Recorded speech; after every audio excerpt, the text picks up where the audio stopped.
Chers compatriotes congolais et congolaises, ici le vôtre professeur Louamo Jacob, je vous parle depuis le Canada. C'est par rapport à certains quotidiens de notre pays, la République démocratique du Congo. C'est un pays, comme nous le savons tous, qui est vraiment menacé par l'insécurité, par des vols, détournements des fonds publics.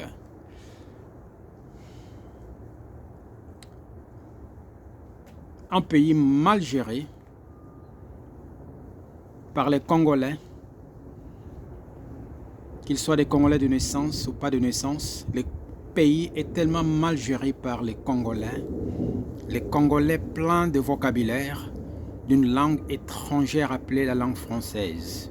Une langue qui fait la fierté, je pense, de certains Congolais qui s'identifient comme des intellectuels. Quand ils apprennent à s'exprimer en français, on devient intellectuel. Mais aujourd'hui, je souhaite partager avec vous ce moment pour parler un peu de gouverneurs ou des ex-gouverneurs qui sont devenus de multimilliardaires, multimillionnaires, pendant que la population de notre pays souffre. Il n'y a pas d'infrastructure, malnutrition incroyable. Partout quand je visite le site internet, partout je vois des écrits par les étrangers, un Congo riche, mais la population pauvre. Une population qui vit sous le seuil de la pauvreté. Quelques années passées, il y avait un certain mendiant, un certain aventurier qu'on appelait André Kimbuta, qui est venu, un danseur qui aime la vie, qui aime l'ambiance. André Kimbuta qui a gouverné la ville-province de Kinshasa dans l'abîme, qui a conduit cette ville-province dans l'abîme. Une province qui a la réputation d'être une capitale sale du monde. André Kimbuta, un criminel qui devrait faire la prison maintenant, mais il se promène dans la ville-province de Kinshasa librement. Vous savez, ça fait la honte pour un pays où les universitaires se qualifient d'être des intellectuels. Tout le monde veut devenir politicien. André Kimbuta est venu, il a détruit notre ville-province de Kinshasa. Ça fait la honte, vous savez. Des immondices partout. Mais on s'est posé des questions. C'est quel genre d'individu? Tu détestes notre pays jusqu'à ce niveau-là? Même le nettoyage des immondices? Vraiment? Ces messieurs, on les voit chaque fois avec, dans son clan, leur fondation kabyliste, et ils dansent. C'est lui qui était l'initiateur de danse, André Kimbuta. Intouchable. Et maintenant, nous avons un autre escroc qu'on appelle Gentini Mbaka Ngobila, qui joue avec nous pendant que nous vivons, un peuple vit dans la pauvreté extrême, pas d'aide sociale dans un pays qui a beaucoup de potentiel, mais très mal géré par des voleurs. Gentini Mbaka Ngobila est venu, il lance ce qu'on appelle Kinbompeto, ce qui veut dire Kinshasa propre, mais rien ne se réalise. Une capitale très sale. Ensuite, il parle de soi-disant Kinshasa sans trou. Des projets qui ne se réalisent jamais. Ces gens ici veulent jouer avec nous comme si on était des... Même les mouches sont bien traitées. Maintenant, il lance ce qu'on appelle métro Kinshasa ou Kinshasa métro. Mais d'où viennent ce genre de connards? Permettez ces mots d'insulte parce que ça dépasse.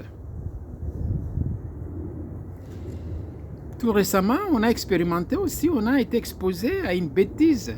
Un autre criminel devenu multimillionnaire de la province du Congo central, Atou Matubwana, qui se croit être intouchable. Ce monsieur est devenu multimillionnaire pendant que la ville-province, je m'excuse, la province du Congo central est devenue une province sale, une province si riche, mal gérée, mal administrée, qui se retrouve dans l'abîme économique incroyable. La jeunesse du Congo central est prise en otage. Je suis opérateur économique également dans la ville-province de Kinshasa. Dans plusieurs provinces de notre pays, nous embauchons des jeunes. Nous faisons la promotion de jeunes dans l'agriculture. Mais il faut voir le genre de pool de jeunes que nous recevons qui ne savent ni lire ni écrire. Bande de voleurs qui viennent, qui volent des bottes de travail et qui volent la houe même pour travailler avec, qui vendent tout. Pulvérisateurs plutôt pour faire les travaux, ils volent tout. Et ça, c'est pas seulement dans le Congo central, à Kinshasa, la même chose. Il y a aussi un autre qu'on appelle Moïse Katumbi Chapwe. Je ne sais pas d'où est venu cet être humain qui a gouverné, qui a mal gouverné, mal géré la province, l'ancienne province du Katanga,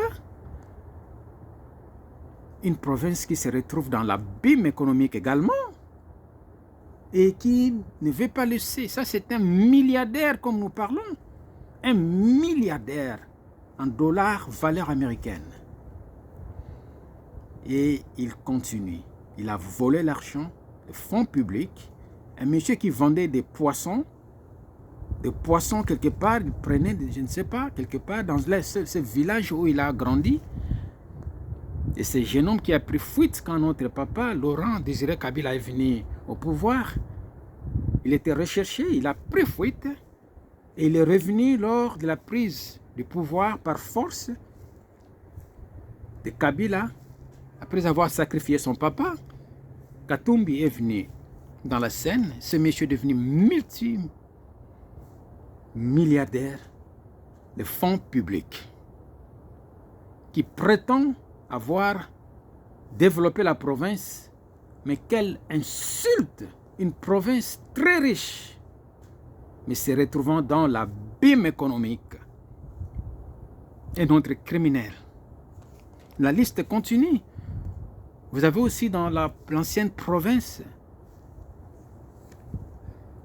orientale, il y avait un certain Jean Bamanissa Saïdi, je ne sais pas, il est venu d'Italie ou encore du Portugal, celui-là, qui est venu. La plupart de ces gens ici sont des commerçants de là où ils sont venus, le sang de leur papa portugais ou encore italien ou encore de, je ne sais pas. Celui-ci est venu. Quand ça ne marchait pas dans les affaires, il voulait se lancer dans la politique. Et comme d'habitude, les Congolais, ils sont complexés devant les gens de tel teint de Portugais, comme celui-là. Il accède au pouvoir comme député. Ce monsieur, ensuite, il est devenu... Quand il est venu, il n'avait même pas 50 000 $. Pas même 50 000 $. Aujourd'hui, comme nous parlons, Jean Bamanissa Saïdi, c'est un milliardaire. Et il se promène dans la ville-province de Kinshasa. Mais après cela, ce n'était pas tout. Il est retourné encore où? En Ituri. Pour gouverner une fois de plus. Donc le vol continue. Il a été jeté dehors parce que là-bas, on ne blague pas. Un malfaiteur criminel qui doit faire la prison. La liste continue. Tous ces gens-là qui jouent et qui investissent au pays, ils n'ont même pas honte. L'argent, les fonds publics. Chers compatriotes, Nous devons faire attention avec cet amour de... Quand on a un candidat de votre province d'origine, il faut toujours l'aimer ou s'appuyer, lui apporter le soutien parce qu'il parle ta langue natale ou les de ta province. Ça, vous devez faire attention. C'est ça qui détruit notre pays. C'est une mentalité des insensés, une mentalité des gens qui n'ont plus de sens de vie. Supporter quelqu'un, même quand ça vous détruit vous-même, mais vous prétendez l'assister parce qu'il vous donne un certain 15 000 francs congolais. Chers compatriotes, je vous supplie de bien vouloir revoir votre mentalité. Ce pays souffre parce que tous les Congolais sont responsables. Tous les Congolais. L'amour d'accéder au pouvoir, devenir politicien afin de voler, parce qu'il n'y a pas de système de contrôle en place. Le système n'est pas informatisé, même si l'historique nous montre qu'il y a le fonds public, le denier public, qui disparaissent chaque fois. Mais personne n'ose agir. C'est triste. Maintenant, nous faisons face à l'insécurité qui date depuis plus de 20 ans, plus de 25 ans à l'est de notre pays, la République démocratique du Congo. Nous parlons de Kivu, nord, sud, Maniema, Ituri également, et dans bien d'autres provinces. L'insécurité qui règne. Comment expliquer quelqu'un qui a l'amour de ce pays, accéder au pouvoir et ne fait rien? Et les tueries continuent. Et vous ne faites que promener le monde, dans le monde entier, voyager chaque semaine pendant que le vôtre meurt. Les enfants de 3 mois, les filles de 3 mois, nos filles en bébé sont violées par les groupes armés. Les filles de 3 mois, 6 mois, violées. Et ensuite, on insère une barre là de feu dans leur partie, dans leur vagin. Et on est là, on se promène en train de signer des contrats qui ne se réalisent jamais. Vous aurez des comptes à rendre à l'Éternel notre Dieu. Ça fait la honte quand vous parlez de Lumumba, de Kasavubu ou de Laurent Désiré. Je fais des recherches sur ce qu'on appelle coup d'État politique et pourquoi il y a des coups d'État. Et j'ai compris que quand on en a marre, on procède au coup d'État. Parce que même les Occidentaux, soi-disant les superpuissances, ils sont là pour la destruction de notre pays. Le message est passé, je pense. Bonne journée ou bonne soirée.